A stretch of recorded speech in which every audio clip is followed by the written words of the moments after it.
90 రోజుల కోర్సు పూర్తి చేస్తే చాలు 100% ప్లేస్మెంట్ సపోర్ట్ తో సాఫ్ట్వేర్ జాబ్ మీ సొంతం. వెంటనే కోడ్ జ్ఞాన్ డెస్టినేషన్ ని సంప్రదించండి. హాయ్ హలో నమస్తే, welcome back to Suman TV. ప్రస్తుతం మనతో పాటు ఉన్నారు ఫ్యామిలీ కౌన్సిలర్ రజనీ రామ గారు. నమస్తే మ్యామ్. నమస్తే నవీన. మనం రీసెంట్గా ఒక వీడియో చేసాం. 60-70 సంవత్సరాలు పైబడిన వాళ్ళు ఒంటరిగా ఉంటున్నారు, వాళ్ళకు కూడా ఒక తోడు కావాలి, భర్తకు భార్య, భార్యకి భర్త అని చెప్పేసి ఎంతమంది ఉన్నా సరే కుటుంబ సభ్యులు. అలా రీసెంట్గా నేను ఇంకొన్ని ఆర్టికల్స్ చూశాను. అందులో ఒక వ్యక్తి చెప్పింది ఏంటంటే, నాకు భార్య కావాలి, రొమాన్స్ చేయడానికే నాకు భార్య కావాలి అని చెప్పి ఖచ్చితంగా చెప్తున్నాడు ఆయన. ఇంకొక ఆవిడ చెప్తుంది, నాకు ప్రభాస్ లాంటి భర్త కావాలి, నాకు అంటే తోడు కావాలి అని అనట్లేదు, ప్రభాస్ లాంటి భర్త కావాలి అని అడుగుతున్నారంటే అది మనం ఎలా అయినా అనుకోవచ్చు దాన్ని. తోడు అంటే అది కష్టాలు నష్టాలు, సంతోషమో ఆనందమో రొమాన్సో ఏదైనా మేడం. అంటే కొంతమంది పర్టికులర్గా అయితే చెప్తున్నారు, నాకు రొమాన్స్ చేయడానికే కావాలి నాకు అమ్మాయి అని చెప్పేసి చెప్తున్నారు. ఒక్కసారి మళ్ళీ మనం ఆ వీడియో కంటిన్యూ అనుకుందామా లేదా, అసలు ఈ వీడియో మళ్ళీ మాట్లాడుకుంటే ఆ వయసులో తోడు అంటే నిజంగా రొమాన్స్ కోసం కూడా అంటారా అంటే ఏం చెప్తారు? ఇదిగో మరి ఆయన అదే అంటున్నాడు కదా, ఆయన రొమాన్స్ కోసమే అని అంటున్నాడు కదా. అలాంటి వాళ్ళు కూడా ఉంటారు మరి ఇంకా అది వాళ్ళ మనస్తత్వాన్ని బట్టి ఉంటుంది. ఇప్పుడు అలా వాళ్ళ ఏజ్ ఏంటో మనకు తెలియదు, మీరు నాకు చెప్పలేదు. ఏజ్ 60 పైబడిన వ్యక్తే మేడం. ఓకే, అది ఏజ్ని బట్టి కూడా డిపెండ్ అయి ఉంటుంది. ఒకవేళ 45-50 ఇయర్స్ ఏజ్లో ఉండగా అలాంటి ఎడబాటు, భార్యలు చనిపోవడం అలాంటివి ఏమైనా జరిగితే ఓకే, అది న్యాచురల్ అనుకోవచ్చు. కానీ భార్య అంటే ఇంక అదేనా? ఇప్పుడు సెకండ్ మ్యారేజ్ చేసుకుంటున్నారు, ఫస్ట్ మ్యారేజ్ అయ్యింది, మీకు లైఫ్ అంతా చూశారు. ఇప్పుడు సెకండ్ మ్యారేజ్ ఆవిడ ఎక్స్పైర్డ్ ఏదో అనుకుందాం. సెకండ్ మ్యారేజ్కి మీరు సిద్ధపడినప్పుడు మళ్ళీ కూడా మీరు అదే పాయింట్ మీద మీరు పెళ్లి చేసుకోవాలనుకుంటున్నారు. అసలు పెళ్ళి అంటే ఏంటి? ముందు పెళ్ళైనా ఇప్పుడు పెళ్ళైనా పెళ్ళి అంటే ఒకళ్ళకొకళ్ళు జీవితకాలం కలిసిమెలిసి ఒకళ్ళ కష్టంలో ఒకళ్ళు పాలు పంచుకుంటూ బ్రతకాలని కదా. ఇప్పుడు ఆ ఆలోచనని పక్కన పెట్టి మంచి, ఇప్పుడు నేను ఒకటి విన్నానండి, ఒక తల్లి చెప్పడం నేను విన్నాను, బాగుంటేనే దగ్గర ఉంచుకునేది, బాగోకపోతే తోసేయి అని ఒక తల్లి చెప్పడం నేను డైరెక్ట్గా విన్నాను కొడుక్కి. అంటే అటువంటి తల్లులు ఉన్నారు. అలా నేర్పిన తల్లులు ఉన్నప్పుడు, నేర్చుకున్న కొడుకులు ఉన్నప్పుడు ఏజ్ సంబంధం ఏం లేదు. అది 60 కావచ్చు, 25 కావచ్చు, ఏదైనా కావచ్చు. అలాంటి వాళ్ళల్లో ఇలాంటి భావాలు నాటుకుపోతాయి. ఇప్పుడు సెకండ్ మ్యారేజ్ చేసుకోవాలనుకుంటున్నప్పుడు కూడా ఆయన ఇలా మాట్లాడాడు అంటే ముందు భార్యను ఆయన ఎలా చూసుకుని ఉంటాడు? ఏ కోణంలో ఆవిడని చూసుంటాడు? ఒకవేళ ఒక భార్యగా ఆవిడని గౌరవించి ఉంటాడా? మరి ప్రేమగా చూసుకుని ఉంటాడా? ఆవిడని కష్టపెట్టకుండా చూసుకుని ఉంటాడా? లేకపోతే ఈ విషయం మీద ఏమైనా వేధింపులు చేశాడా ఆ మనిషిని? ఇప్పుడు ఆడవాళ్ళైనా చూడండి, కొంతమందికి ఆ మెంటాలిటీ ఉంటుంది. నేను ముందే చెప్పాను, ఏజ్ ప్రకారం. ఇప్పుడు ఒక్కొక్కరికి 35-40 ఇయర్స్లోనే ఆడవాళ్ళకు కూడా హస్బెండ్స్ పోతున్నారు. మరి అలాంటి వాళ్ళు కూడా కోరికలు ఉంటాయి, వాళ్ళల్లో ఖచ్చితంగా ఉంటాయి. మరి అంటే వాళ్ళ ఇష్టాన్ని తెలియజేస్తున్నారు.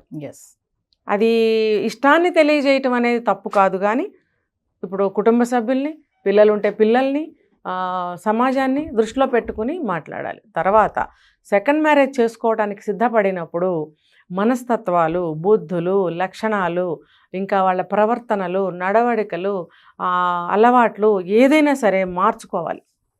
ఎందుకు అనంటే మీరు 25 ఏళ్ళు, 30 ఏళ్ళు, 40 ఏళ్ళు కాపురం చేసిన తర్వాత ఇప్పుడు మళ్ళీ సిద్ధపడుతున్నారు పెళ్ళిళ్ళకి, ఆడవాళ్ళైనా మగవాళ్ళైనా. ఆ వచ్చేవాళ్ళు సరికొత్త మనుషులు. డే 1 నుంచి మీరు మళ్ళీ స్టార్ట్ చేయాలి. అలా వాళ్ళు అసలు ఎలాంటి వాళ్ళో తెలీదు. వాళ్ళు కూడా అలాంటి మనస్తత్వాలే అనుకోండి. మీరు ఎంత అడ్జస్ట్ అయి ఉండాలి, ఎన్ని విషయాలు మీరు మానుకోవాలి, ఎన్ని విషయాలు మీరు కొత్త అలవాటు చేసుకోవాలి, ఎన్ని లక్షణాలను మీరు మార్చుకోవాలి, కొన్ని లక్షణాలని తీసేయాలి. ఇవన్నీ ఉన్నప్పుడే మీరు మళ్ళీ రెండో పెళ్లి చేసుకున్నప్పుడు వాళ్ళతో సరిగ్గా ఉండగలుగుతారు. ఒకళ్ళు ఎవరో చెప్పారు, సెకండ్ వైఫ్ కూడా వెళ్ళిపోయింది. ఎందుకు వెళ్ళిపోయింది? ఇలాంటివే ఉంటాయి. ఇప్పుడు ఆవిడ పెద్ద ఆవిడే, ఈయన పెద్ద ఆయనే, అయినా కూడా సెకండ్ మ్యారేజ్ చేసుకున్నప్పుడు ఆవిడ వెళ్ళిపోయింది అని అంటే ఇంకా మన ఊహకు అందుతుందో ఆలోచించండి ఏం జరుగుంటుందో. ఒక విషయం చెప్పండి మేడం, ఇప్పుడు నేను అడిగాను కదా, అంటే ఆ వయసులో కూడా అలాంటి కోరికలు ఉంటాయంటారా? ఉంటాయి, ఒక్కొక్కరికి ఉంటాయి.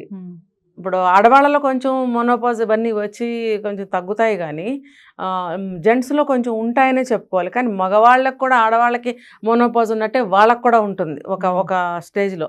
కానీ కొంతమందికి ఉండకపోవచ్చు. ఇంకొకటి ఏంటంటే మగబుద్ధి.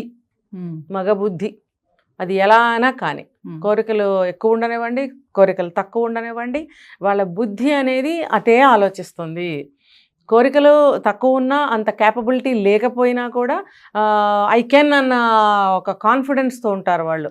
అంటే ఏంటి, అమ్మో నేను మగతనం నాకు తగ్గిపోతుంది, అమ్మో నేను మగాడిని, అమ్మో మా అమ్మ ఏమనుకుంటుంది ఒకవేళ తల్లి బతుకుంటే, ఈ అమ్మో మా చుట్టాలు ఏమనుకుంటారో, ఇలాంటి ఆలోచనలు ఉన్నప్పుడు కూడా ఆ మగబుద్ధి అనేది నేను మగాణ్ణి అనే ఒక లక్షణాన్ని హైలైట్ చేసుకుని మాట్లాడతారు. నాకు ఇంత వయసు వచ్చింది, నేను తండ్రినో తాతనో అయ్యాను, ఇప్పుడు 60 ఏళ్ళు 65 ఏళ్ళు వచ్చిన ఒక ఆడవాళ్ళైనా మగవాళ్ళైనా తాతయ్యలో అమ్మమ్మలో నాయనమ్మలో అవుతారు కదా, ఆ వయసుకు తగ్గ ఆలోచనలు చేయాలి. అఫ్ కోర్స్ అది నీడ్ అనేది ఉంటే ఉండొచ్చుగాక, దాన్ని మీరు హైలైట్ చేసి సమాజంలోకి వదలటం అనేది అంత హెల్దీ కాదు. కొంతమంది చూసుకుంటే మేడం, మగవాళ్ళు అవసరాలను బట్టి సపోజ్ భార్య చనిపోయారు అనుకోండి, పెళ్లి చేసుకున్నారు. ఎందుకు చేసుకున్నారంటే పిల్లల కోసం అని అంటున్నారు. ఆవిడతో మళ్ళీ ఏవో సమస్యలు వచ్చాయి, రెండో పెళ్లి చేసుకున్న ఆవిడతో కూడా, అక్కడికి మళ్ళీ ఆవిడకి డివోర్స్ ఇచ్చేసి మళ్ళీ పెళ్లి చేసుకుంటున్నారు. మళ్ళీ ఎందుకు చేసుకున్నాం అంటే నాకు అవసరం, పిల్లల కోసమో నా కోసమో, నాకు తోడు కావాలి, నా పనులు చేయాలి, నేను ఒంటరిగా ఉండలేకపోతున్నాను అంటే మగవాడు ఇలా 1, 2, 3 ఇలా ఎన్ని పెళ్ళిళ్ళన్నా అంటే అవసరాలు ఉన్నాయి కాబట్టి చేసుకుంటూ పోవచ్చు అంటారా? అవసరాల కోసం పెళ్లి చేసుకోవాల్సిన అవసరం ఏముంది? ఇప్పుడు బాగా వయసు అయిపోయింది, కదలలేని స్థితిలో ఉన్నారు, మీరు ఒక మేడ్ని పెట్టుకోవచ్చు. పెళ్ళి అనే ఒక ఏమంటారు, ఒక పవిత్రమైన విషయాన్ని ఇలా అప్లై చేయడం అనేది నాకు మనస్ఫూర్తిగా నచ్చని విషయం. ఒక తోడుగా జీవితకాలం, ఇప్పుడు నేను ఒక ముందు ఎపిసోడ్లో నేను చెప్పాను, కష్ట సుఖాలు పాలు పంచుకుని ఉంటారు అప్పటి వరకు భార్య భర్తలు. అందులో ఏ ఒక్కళ్ళు వెళ్ళిపోయినా ఒంటరిగా మిగులుతారు. పిల్లలు కానీ మనవరాళ్ళు కానీ వాళ్ళ లైఫ్లో వాళ్ళు బిజీగా ఉంటారు. ఏదో కొంచెం సేపు మాట్లాడగలరు కానీ 24 గంటలు ఎంగేజ్ చేయలేరు. అయితే నేను ఇంకొకటి కూడా ఇక్కడ క్లారిటీ ఇవ్వదలుచుకున్నాను. సెకండ్ మ్యారేజ్ చేసుకున్నప్పుడు వచ్చిన భర్త అయినా భార్య అయినా వాళ్ళకి ఏంటంటే మనస్ఫూర్తిగా తర్వాత ఒక డెడికేటెడ్గా ఉండగలరా అనేది నాకు సందేహం. అంటే ఫస్ట్ ఉన్నటువంటి కదా ఆ యొక్క బంధం అంటారా? నేను ఇప్పుడు చెప్తున్నది అదే. నేను అప్పుడే ఆ రోజే వచ్చిన ఒక భర్త కానీ భార్య కానీ ఇద్దరిలో ఎవరో ఒకళ్ళు పాత అనుబంధంతో ఉండగలరా? ఒక ఇంతకుముందు భార్యతో కానీ భర్తతో కానీ 25 ఏళ్ళు 30 ఏళ్ళు 40 ఏళ్ళు కాపురం చేసినట్టుగా ఈవిడితో ఉండగలరా? ఖచ్చితంగా ఉండలేరు. ఒక ప్రత్యేకమైన కోణంలోనే చూస్తారు. ఆ ఆడమనిషి అయితే ఈయన నన్ను బాగా చూసుకుంటున్నాడా లేదా, ఈయనకి ముందున్న పిల్లల్ని కానీ వాళ్ళ పరివారాన్ని కానీ దూరం పెడుతున్నాడా లేదా, నాకు ఇంపార్టెన్స్ ఇస్తున్నాడా లేదని ఖచ్చితంగా చూస్తుంది. అలాగే భర్త కూడా ఏంటంటే నా అవసరాలు బాగా చూస్తుందా లేదా అని ఆలోచిస్తాడు. మీరు ఈ వయసులో కూడా ఇలాంటి దృక్పథంతో ఇలాంటి కోణంలోనే చూస్తున్నారు తప్ప మీరు ఏ ఉద్దేశంతో పెళ్లి చేసుకున్నారో ఆ ఉద్దేశాన్ని గుర్తుపెట్టుకుంటున్నారా? కమ్మగా వండి పెడుతుందా లేదా, మరి 16 ఏళ్ల పిల్లలాగా గెంతుతుందా లేదా అని చూస్తున్నారు కదా. ఇప్పుడు మీరు అడిగారు, నేను సెక్స్ కోసమే, కోరికల కోసమే, రొమాన్స్ కోసమే అన్నాడు. మీరు మీకు 60-70 ఏళ్ళు ఉంటే రొమాన్స్ చేయగలిగినంత వయసున్న ఆ స్త్రీని మీరు పెళ్లి చేసుకోవాలి. అంటే మీకు ఏ వయసు స్త్రీ కావాలని మీ ఉద్దేశం? ఇప్పుడు ఈ వయసులో మీకు ఒక సేవ, ఒకళ్ళకొకళ్ళు నేను మళ్ళీ చెప్తున్నానండి, మగవాళ్ళు రెండో పెళ్లి చేసుకోవాలనుకుంటే ఒక సర్వీస్ కోసమో, మీ కోరికలు తీర్చడం కోసమో, వంటలు చేయడం కోసమో, ఇల్లు కనిపెట్టుకుని ఉండటం కోసమో, ఒక ఏమంటారు, ఒక వాచ్మెన్ లాగా, సెక్యూరిటీ గార్డ్ లాగా, ఒక వాచ్మెన్ లాగా సెక్యూరిటీగా మీరు నియమించుకోవాలి అనుకుంటే రెండో పెళ్లి అసలు చేసుకోకూడదు. ఎందుకనంటే ఆవిడ అందుకు సిద్ధపడి రావాలిగా. వస్తుందా లేదా తెలీదు. వచ్చిన తర్వాత మీరు మీ వైపు నుంచి ఆలోచిస్తున్నారు. ఆవిడ కూడా వయసు అయిపోయిన స్త్రీయే కదా, ఆవిడకి కూడా సేవలు చేయాలి కదా. ఒక ఆయన ఎవరు అన్నారు, మేము ఇద్దరికి కలిపి ఒక మనిషిని పెట్టుకుంటామండి మా అవసరాలకి, మా దగ్గర డబ్బు ఉందండి, ఓకే బాగుంది అది. అంతేగాని ఇప్పుడు మీరు చెప్పారు కదా, అలా కోరికలు తీర్చే అమ్మాయి ఆవిడ కావాలంటే ఆవిడ వయసు ఎంత ఉండాలి? ఆ కోరికలు తీర్చాలి, ఇల్లంతా దిద్దుకోవాలి, వంటలు చేయాలి, వచ్చేవాళ్ళని చూడాలి, వెళ్ళేవాళ్ళని చూడాలి, మీకు అన్ని సేవలు అనమాట. మీరు పడిపోతే లేపాలి, మీకు కనపడకపోతే చేయి పట్టుకుని తీసుకెళ్ళి. మీరు ఇలా ఉంటే ఆవిడ మాత్రం తైతేయమంటే ఎగరాలా? ఆవిడకి రాదా వయసు? ఇదే భర్త ముందు పెళ్ళంతో కూడా ఉండే పద్ధతి ఇదే. అక్కడ కూడా అదే ఉంది. ఇప్పుడు కూడా 60 దాటాక కూడా రెండో పెళ్లి మూడో పెళ్లి చేసుకున్నప్పుడు కూడా ఆ బుద్ధే మారదు. అర్థమైందా? ఎవరైతే సెకండ్ మ్యారేజ్ చేసుకోవాలనుకుంటున్నారో మగవాళ్ళకి నేను ఇది చెప్తున్నాను. ఇంకా ఆడవాళ్ళకి చెప్తా, చేసుకుంటున్నారు, రైట్, బాగుంది. వీళ్ళకి కూడా మగవాళ్ళకి ఒక సపోర్ట్ ఉండదేమో కానీ ఫ్యామిలీ, ఆ ముసలాయనలే ఏం పట్టించుకోరు, ఎవరో వేళకింత పెడతారు, మనవరాళ్ళు మనవాళ్ళు ఉంటే ఆయ తాతగారు బాగున్నారని వెళ్ళిపోతారు అంతవరకే. ఇప్పుడు ఆడవాళ్ళకి ఒక ఫ్యామిలీ ఉండనే ఉంటుంది ఖచ్చితంగా. పిల్లలు లేకపోయినా వాళ్ళు ఎవరో ఒకళ్ళు ఉంటారు. ఉన్నప్పుడు ఆవిడని ఇక్కడికి పంపించేటప్పుడు ఖచ్చితంగా కండిషన్స్తోనే చేస్తారు పెళ్ళి. మా మనిషికి కూడా ఒక 50 ఏళ్ళు వచ్చినాయో, 55 ఏళ్ళు వచ్చినాయో, మరి 60 వచ్చిందో, మరి ఈవిడ వయసు ఇది, ఈవిడ హెల్త్ ఇష్యూస్ ఉంటే కనుక ఇవి ఉన్నాయి అని చెప్పి అన్నీ చెప్తారు. తర్వాత ఈవిడికి సెక్యూరిటీకి మీరు ఏమన్నా ప్రాపర్టీస్ రాస్తారా, అగ్రిమెంట్ రాస్తారా, ఖచ్చితంగా ఇస్తున్నాను, ఇంత ప్రాపర్టీ ఇస్తున్నాను అంటే ఎదురు కట్నం. అవును, అంతేగా. అంతే. మరి ఆ వయసులో ఏదోటి పెట్టాలి కదా మేడం, ఏం లేకుండా ఆవిడ అంటే నువ్వు డబ్బు ఇస్తేనే ఆవిడ రావడానికి ఒప్పుకుంటున్నారు అవతల వాళ్ళు. అంటే డబ్బు ఇస్తేనే వచ్చే మనిషి నీకు ఏ రేంజ్లో ఎటువంటి డెడికేషన్తో నీకు సేవ చేస్తుంది, అవి అందుతున్నంత వరకే. ఒక ఆవిడ రాయించుకుని ఆస్తులు వెళ్ళిపోయిందట, రెండో భార్య. బాగుందా? అయితే ఆడవాళ్ళకు కూడా నేను చెప్పేది ఏంటంటే, మీకు కూడా ఒకళ్ళకొకళ్ళు తోడుగా ఉండటం కోసం పెళ్లి చేసుకుంటారనేది ఇద్దరూ అర్థం చేసుకోవాలి. అంటే ఈ వయసులో కూడా మీకు అర్థం కావట్లేదు అని అంటే, ఇప్పుడు వరకు మీరు లీడ్ చేసిన వయసులో ఏం అర్థం చేసుకుని ఉంటారు భర్తను కానీ భార్యను కానీ? సో మీరు కంప్లీట్గా అర్థం చేసుకోవాలి. తోడు నీడ అంటే ఏంటో మీకు అర్థం కాదు, మీకు తెలియలేదు ఇప్పటి వరకు కూడా. మరి ఇప్పుడు మళ్ళీ రెండో పెళ్ళికి సిద్ధపడి కూడా ఇంకా అర్థం చేసుకోకుండా ఇప్పుడు కూడా మీరు అదే పద్ధతిలో నడవాలనుకుంటున్నారు, ఆడవాళ్ళైనా మగవాళ్ళైనా. ఇంకా ఆడవాళ్ళు, మా ఆడ మనిషిని పిల్ల అని అనలేం మనం, అమ్మాయి అని అనలేం. ఒక ఆవిడని ఈయనకి అప్పచెప్పాలి అని అంటే రాయించుకుంటున్నారు, ఆస్తిపాస్తులు ఎంతో కొంత రాయించుకుంటున్నారు. ఒక ఆయన చెప్తున్నాడు, నేనే ఆస్తి ఇవ్వను, నాకు కొంచెం పెన్షన్ వస్తుంది, మేమిద్దరం ఉంటాం అని మాట్లాడుతున్నాడు.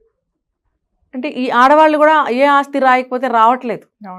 ఎందుకంటే మోసాలు కూడా ఒకవేళ ఆవిడ మంచి ఆవిడే, జెన్యూన్ పర్సన్, కానీ రోజులు బాగాలేదే, సెక్యూరిటీ పర్పస్, అందుకని ఏమన్నా రాయమని అడిగేవాళ్ళు ఉంటారు. కొంతమంది ఏంటి ఇలాగా తీసుకుని వెళ్ళిపోతారు. వాళ్ళు ఇంకొక మ్యారేజ్ కూడా చేసుకున్న వాళ్ళు ఉన్నారు అక్కడ వేరే దగ్గర మళ్ళీ. ఎందుకంటే ఆవిడ సెక్యూరిటీ ఆవిడ చూసుకుంటుంది, లైఫ్ సెక్యూరిటీ చూసుకుంటుంది. ఇంకొకళ్ళని మ్యారేజ్ చేసుకుంటే నాకు ఇంకొంచెం ప్రాపర్టీ వస్తుంది, అతని దగ్గర కూడా కొంతకాలం ఉంటే ఉంటాను, లేకపోతే లేదు.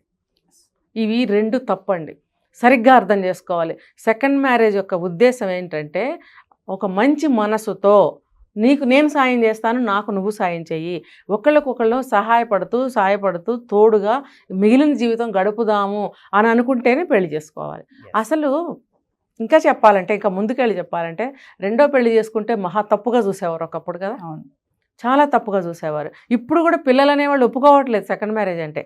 వీళ్ళు వాళ్ళతో ఫైట్ చేసి ఇంట్లోంచి బయటకు వచ్చేసి నన్నెవరు చూస్తారు అనేటువంటి ఇలాంటి ప్రోగ్రామ్స్ కోసం కొంచెం తెచ్చుకుంటున్నారు, పౌరుషాన్ని ఇన్స్పైర్ అవుతున్నారు అంటారా? పౌరుషం తెచ్చుకుంటున్నారు.